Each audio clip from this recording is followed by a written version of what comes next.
Hey guys, happy Wednesday. Thanks for listening to You Had Me at Black. This week's story comes from Aradai. In high school and college, she suffered from depression, and Lin-Manuel Miranda's music became her refuge. This is a story about survival, hope, and hunger. Aradai shows us that joy and healing can creep up in the most unexpected places. Stay tuned to hear her story. I want you to breathe all this in, breathe all this in.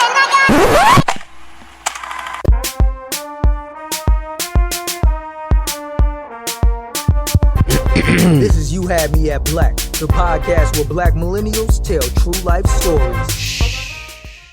So I had gone through legitimately the worst year of my life, and I was in really bad depression.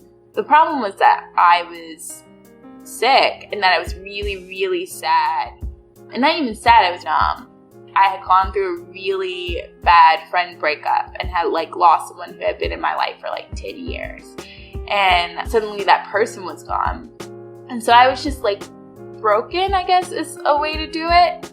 And adrift. I felt like I was constantly floating in pieces. Not even that I had fallen apart, but that I was constantly falling apart. And there were maybe 2 or 3 things that I really was still following. And one of those things was Hamilton. Because I loved Lin-Manuel. Been in love with Lin-Manuel since high school. And had heard about Hamilton when it was supposed to be a mixtape. And so he was tweeting about Hamilton. And he was like, you know what would be really, really dope? A mixtape about Hamilton. I don't know who Alexander Hamilton is at this point. I'm sure I had heard his name before, but he was not a significant person in my history learning. Who is that? And so I was so in love with Lin-Manuel. Not romantically, but inspiration-wise. And so when he was Alexander Hamilton musical, I was okay. And then I saw the first song, and I was okay, all right, yes, where is the rest of this mixtape? I was so excited because it was so smart. The way he rhymes, the way he mixes the hip-hop.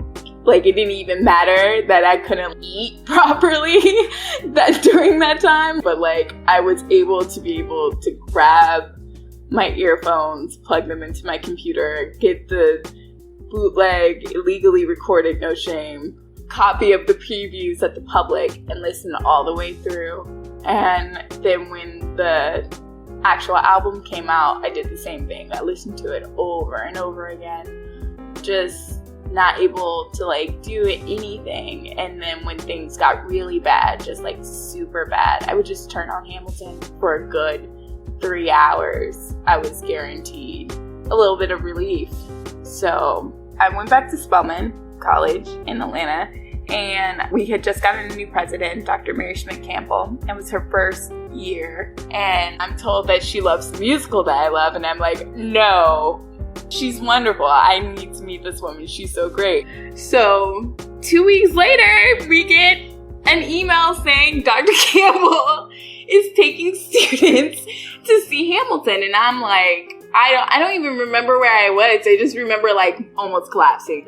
Seriously, just filled out the application right there because you had to do this long lottery application, write an essay on why you deserve to be there, talk about your interests and your hobbies and all of this. It was real intense. Understandably, only 25 students could go. I fill out my application.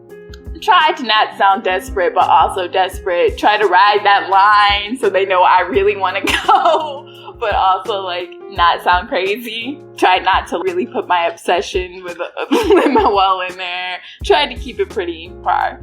The next week, we get the information about who made it, and I was on the list. I was crying, and I was so upset, and I called my mom, and I was I didn't make it. I'm not gonna get to go. And the way it worked, you didn't just get to go to see the show. You got to be part of the class that was reading the biography that the musical is based on, do discussion-based classes on the book, and then go see it. And I was that sounds like the coolest thing ever because I'm a writer and I'm a dork. Meanwhile, I was working with the Women's Center, and I was part of Tony K. Bambara Writer, Scholar, Activist Conference, and a few other things at the Women's Center. So I was everywhere. Like, I was at almost every event, not just to watch things, but to help.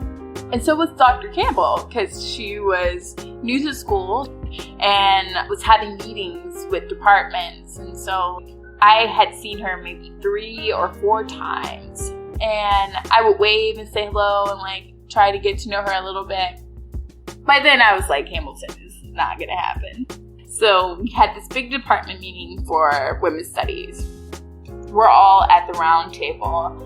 Dr. Campbell comes in and we just start talking about the women's studies department. We ended up dispersing and leaving, and I don't even remember how, but I ended up on the elevator with Dr. Campbell, and I was like talking to her and joking with her, and I had asked her about Hamilton, and I said, I really, really, really want to be part of the class. But she was like, I don't know if there's going to be enough room. I know room is like a really big concern right now. And I was like, I will sit on the floor. I don't need a chair. I just want to read the book and talk about it because I think that's going to be a really cool conversation and I want to be part of that conversation. So she was like, email me, CC these people. And so I CC'd them and I emailed her. It said the same thing. I was like, hi, I want to be a part of the class. I just want to read the book and talk about it. I don't mind sitting on the floor. They say you might be providing dinner. I have dinner. I can come late after y'all eat. Like I just want to be an addendum to this class. Please consider it. Thank you. Bye. And so I get an email, I think the next day, saying that they were so impressed by how much I clearly wanted it. Like how much I clearly wanted to be a part of the class.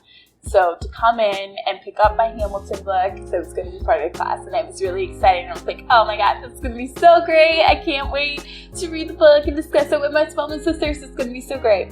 I come in to pick up the book at Student Affairs, and the woman's just like, you're the one who emailed us? I remember I read your email. You were like so passionate. And that's why I'm so happy to tell you that not only are you going to be part of the class, but you're also going to Hamilton with us. And I started screaming and crying. People turned around. They were like, what's going on? Is someone dying? She was just like, oh my God. And you could tell she was so happy to see me so happy. You really wanted this. And so it was one of those things that was keeping me alive. That was really, it was like, okay, so you have to make it until January because you have to watch Hamilton. And by then I was a lot better. So it worked out. And then I saw it and it was perfect. It was so great. So we got to meet the author of the biography. We had dinner with the author and he was so nice. He was talking to us about the book. He was like, are y'all going to meet the cast? And we were like, are we going to meet the cast? Dr. Campbell was like, no. No, we're here to see the show. He was like, hold on. And he does the texting thing on his phone. And he's like, y'all are going to see the cast after the show. And so after the show, we're sitting in the front 2 rows and we meet the cast, including Lin-Manuel Miranda. And so someone had to hold my hand because I really was just like, oh my God, Lin-Manuel Miranda's in front of me. And he was just as articulate and brilliant in person.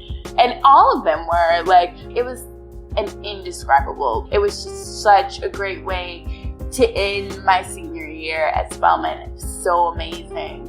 And for me, it just really taught me, even in the darkest moments, there can be something spectacular that just crops out of nowhere. Just happens. It's a weird It Gets Better story. But yeah, kind of like that. It gets better. And so for me, Hamilton, by virtue of being something I wanted to hear for 8 years, gave me something to hang on to and to stop floating for a bit. 3 hours of like hearing something that you love helps. Just, it helps. Thanks for listening to You Had Me at Black. Be sure to check out this episode's description for musical credits. And if you like what you just heard, head to youhadmeatblack.com/B-side to subscribe to our newsletter and unlock access to exclusive videos, behind-the-scenes interviews, and specially curated music. That's youhadmeatblack.com/B-side. Peace.